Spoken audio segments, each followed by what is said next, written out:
자, 2026년 2월 2일입니다. 오늘 시장 정말 흥미롭지 않나요? 어떻게 보면 서로 완전히 다른 얘기를 하고 있는 것 같은 이 모순적인 신호들을 지금부터 같이 한번 파헤쳐 보겠습니다.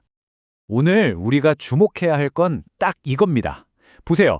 한쪽에서는 미국 주식시장이 정말 뜨겁게 달아오르고 있는데 다른 한쪽에서는 비트코인이 40%나 폭락하고 있어요. 이건 시장이 완전히 둘로 쪼개졌다고 봐야죠. 자, 그럼 이 완전히 다른 두 시장 이야기 하나씩 자세히 들여다볼까요? 먼저 분위기 아주 좋은 이 활활 타오르는 주식시장부터 시작해 보죠. 보시면 2월 2일 시장 전반이 아주 강한 랠리를 보여줬어요.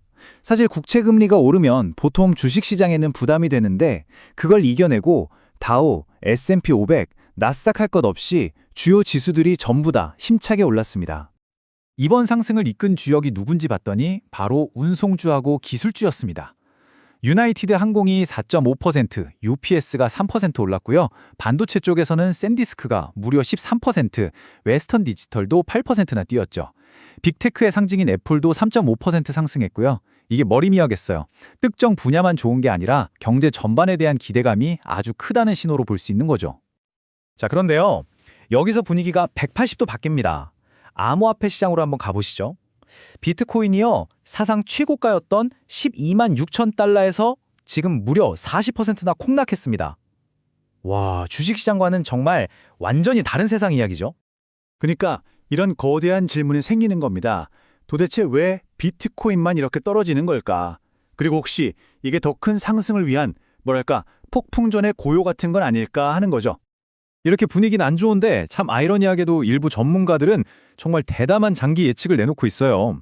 비트와이즈 리서치 책임자인 라이언 라스무센의 말을 좀 보세요. 앞으로 10년 안에 비트코인 하나가 100만 달러에 도달할 것이다. 와, 정말 엄청난 예측이죠.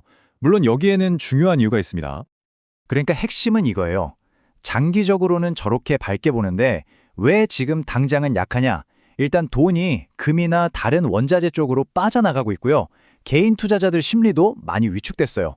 그래서 지금 한 7만 8천 달러 선에서 계속 힘을 못 쓰고 있는 겁니다. 근데 여기에 또 하나의 변수가 등장합니다. 바로 정치적인 문제인데요. 차기 연준 의장으로 유력한 케빈 워시라는 인물 때문이에요. 이 사람이 좀 재밌습니다. 비트코인에 대해서는 긍정적인데 동시에 금리를 올려서 돈줄을 죄는 소위 매파적인 성향을 가졌거든요. 이게 참 비트코인한테 좋은 걸까요? 나쁜 걸까요? 굉장히 헷갈리는 신호죠. 자, 그럼 이제 좀 더 큰 그림을 한번 볼까요? 아마 많은 분들이 지금 머릿속에 이 질문을 떠올리고 계실 겁니다. 이거 혹시 1999년 닷컴 버블 때랑 비슷한 거 아니야? 특히 기술주들의 주가가 엄청나게 높으니까 1999년 닷컴 버블하고 비교하는 목소리가 계속 나오죠. 그런데 과연 지금이 그때랑 같다고 할 수 있을까요? 클리어브릿지 인베스트먼트에서 분석한 자료를 보면 아니다, 근본적으로 다르다라고 이야기합니다. 보세요. 1999년에는 정부 지원이 거의 없었지만 2026년 지금은 통화정책, 재정정책 양쪽에서 시장을 밀어주고 있죠. 그리고 가장 중요한 거, 1999년에는 그냥 기대감뿐인 투기였다면 지금은 AI 인프라에 대한 실제 투자와 그로 인한 실적이 뒷받침되고 있다는 겁니다. 결론적으로 전문가들 대부분은 이렇게 보는 거예요. 주가가 비싼 건 맞다. 하지만 1999년처럼 속빈 강정은 아니다. 지금의 랠리는 정부 정책, 안정적인 임금 상승, 그리고 무엇보다 AI라는 확실한 투자처가 버티고 있는 훨씬 튼튼한 기반 위에서 이루어지고 있다는 거죠. 자, 이렇게 거시적인 시장 흐름을 살펴봤는데요. 이번에는 시장을 움직이는 개별 기업들의 디테일한 이야기들, 이른바 딜과 드라마 속으로 한번 들어가 보겠습니다. 첫 번째 소식은 미국과 인도 사이의 무역 딜입니다. 서로 부과하던 관세를 25%에서 18%로 확 낮췄어요. 이게 그냥 숫자만 낮춘 게 아니라 세계에서 가장 큰 경제대국과 가장 빠르게 성장하는 경제대국 사이의 벽이 낮아졌다는 거니까요. 이건 글로벌 무역에 아주 좋은 신호죠. 반면에 기술업계에서는 좀 삐걱거리는 소식이 들려옵니다.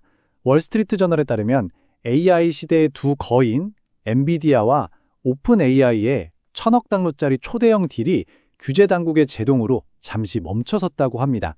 앞으로 AI 생태계가 어떻게 그려질지 좀 더 지켜봐야 할 것 같네요. 자, 이번엔 디즈니로 가볼까요? 여기서는 지금 왕좌의 게임이 한창입니다. 바로 차기 CEO 자리를 두고서요.